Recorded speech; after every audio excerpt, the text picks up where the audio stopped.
I've reworded this question a little bit, but the idea here is we have two matrices, A and B, and the product is well defined. In other words, the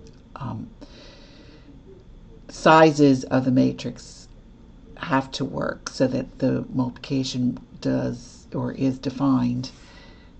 And we know that B has 4 or more columns with the first column and the fourth column of B being equal. Then we want to determine whether or not it's always, sometimes, or never the case that the first and fourth columns of A times B are equal.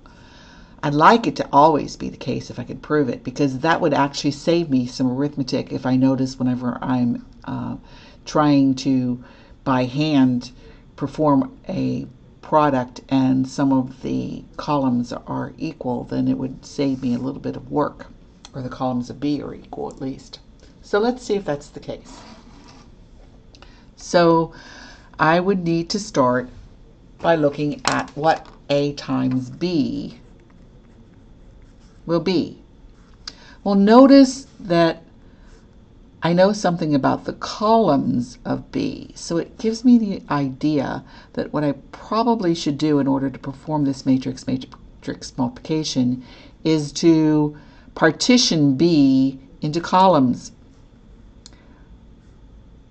This will be A times the matrix with columns B sub 0, B sub 1, B sub 2, B sub 3, and so on, B sub n minus 1, if the matrix B has n columns, where n has to be greater than or equal to 4.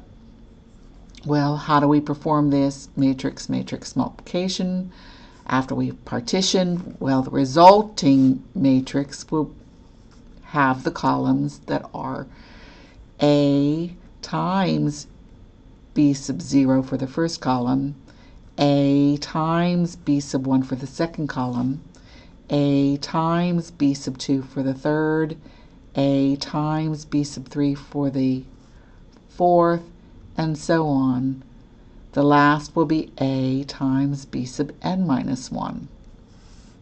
Now, what are we concerned with? We want to investigate the first and fourth columns of A times B.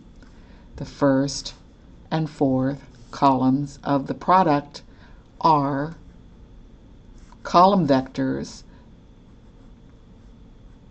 A sub times B sub 0 and A times B sub 3.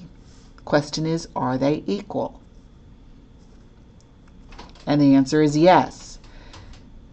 Since B sub 0 is equal to B sub 3, then A times B sub 0 is equal to A times B sub 3.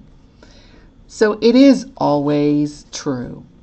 And again, this will actually help us if we have to do this computation and we notice that we're multiplying a matrix that has columns that are equal by a particular matrix. It can save us some work. So again, though, it is the idea that partitioning helps us prove this that is very useful.